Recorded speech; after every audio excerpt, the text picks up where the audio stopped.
As we gather in these early weeks of the sacred season of ordinary time, we recognize that this time in the life of the Church is not only an opportunity for us to learn more and more who Jesus is and what his ministry and mission is all about, but moreover, this season of ordinary time gives us an opportunity to equip ourselves so that we can continue on with Jesus' ministry and his mission. For in and through our baptism, we too have been called to be able to build the kingdom of God here and now. But oftentimes when we think about people that are called to build the kingdom of God, whether it be the prophets of the Old Testament, whether it be the apostles of the New Testament, whether it be the great saints in the life of the Church, we often think that these people must have been picture perfect. They must have had everything going right in their lives that allowed them to respond to God's invitation to follow him and to do whatever it is that he asked. We oftentimes can see them with a sense of rosy-colored glasses, thinking that they were picture perfect, that they were sinless, and therefore they were able to easily do whatever the Lord asked of them. But the reality is nothing could be further from the truth. And certainly the readings that the Church has provided to us on this fifth Sunday of ordinary time help us to be able to see the reality of that truth, that when God calls, he does not necessarily call those that are perfect, those that are holy, those that are sinless, but in actual fact, he calls people in the midst of their ordinary, everyday journey, in the midst of the joys and the sorrows, the blessings and the challenges. And this is what we hear about with Isaiah in our first reading, St. Paul in our second reading, and Simon Peter in our gospel. When we hear their call, we recognize that in fact there is a threefold movement that takes place. That first and foremost, when Isaiah, when Paul, when Peter experienced this call from God, it was not something that came from themselves. They didn't suddenly wake up one morning to decide, I'm going to be a prophet, I'm going to be a preacher, I'm going to be the leader of the church. But no, moreover, what we see with each of their calls is that the initiative comes from God. It is God that reaches out to them. It is God that invites them. It is God that bestows his grace upon them so that they might hear his gentle and loving call. And we certainly hear about this in our readings tonight. We hear how each of these three men were very much well aware of how it was that God took the initiative. Think back to our first reading from the book of the prophet Isaiah. Isaiah remembers very vividly everything that took place when he experienced that sense of call from God. He remembers it was the year that the king had died. He remembers what the people in his vision looked like. He remembered what the voice of God sounded like. He was very well aware of how God was reaching out to him. Again, think of the conversion experience of St. Paul as he was traveling on the road to Damascus. He would remember exactly when that moment happened, that he fell off the horse, that the light came upon him, that he was blinded. Think of Simon Peter in our gospel. He was so well aware of what was happening that early morning when Jesus got into his boat, when he told him to bring it out into the deep, when he told him to cast the nets ashore. And so each of these men were very well aware that what they were experiencing did not come from themselves, but came from God.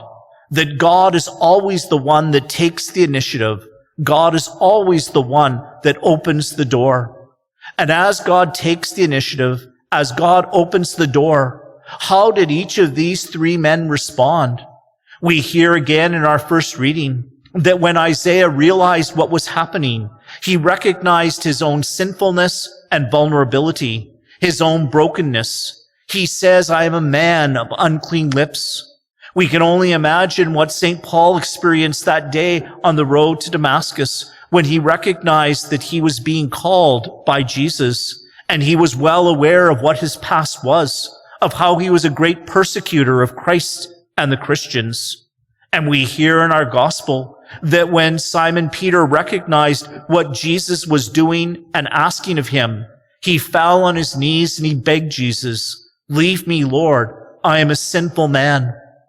And so the second stage of their journey of being called was not only recognizing that God took the initiative, but then they became very well of their own vulnerability and brokenness, and they pleaded for the Lord for mercy and forgiveness.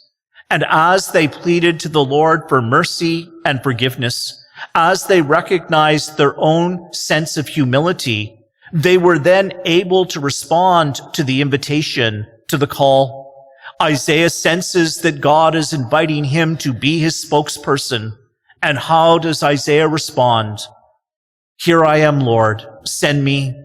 We see with Saul that after his conversion experience, he becomes not a great persecutor anymore of the Christians, but he became a great proclaimer, going to all the ends of the earth, sharing the good news of Jesus Christ and him crucified and risen from the dead. And we see with Simon Peter and his companions that after they experienced that sense of call, after they had met their own brokenness and vulnerability, they are then ready to follow Jesus, and not haphazardly, but we hear that they left everything that day and they began to follow Jesus. Each of them received a new mission. Each of them were commissioned by God to go about doing the work of ministry and building the kingdom. But it all began because God reached out to them, and in their humility, that they were able to cooperate with God's grace and to do whatever it was that was asked of him. As we gather tonight to celebrate our Eucharist, we recognize that God does not just call people like Isaiah or Paul or Peter, but God calls each and every one of us. In fact, in our prayer for vocations, we are reminded of this day by day. By our baptism, you call us, Lord, to proclaim your love to all. Help us discover our mission in the church, where we must glorify God, proclaim the gospel, and serve our brothers and sisters. It all begins with the gift of our baptism, in which we are called to become friends of God, to become members of his family. And as we become friends of God, as we become members of his family, we recognize that it is God that takes the initiative, that God that plants the seed within our hearts to be able to do his will. Whether it is in the large things of life or the smaller things of life, it is God that gives us the inspiration. It is God that plants the seed to help us to be able to know how it is that we are to live our lives and what it is that we are called to do. And so, like Isaiah, like Paul, like Peter, like the great communion of the saints, as we experience that sense of invitation from God, we are called to recognize that God is calling us not because we are great and wonderful, not because we live picture-perfect lives, or because we are saints already, but that God calls us in the midst of our brokenness, in the midst of our vulnerability, because then God is able to better use us to be his instruments. And when we are able to accept that, then we are able to say, like Isaiah, "Here I am, Lord, I come to do your will." Then we are able to be like Paul and put our past behind us and begin anew. Then we are able to be like Simon Peter and his companions, to leave everything and to follow the Lord. And so the invitation that you and I experience moment by moment, day by day, is to be able to be open and attentive to the call of God in our lives, to recognize how each and every day God is reaching out to us, planting his seed of love, planting his will in our hearts and our lives. Do we have the courage to hear that call? And do we have the courage then to respond and be able to say, "Here I am, Lord, I come to do your will"?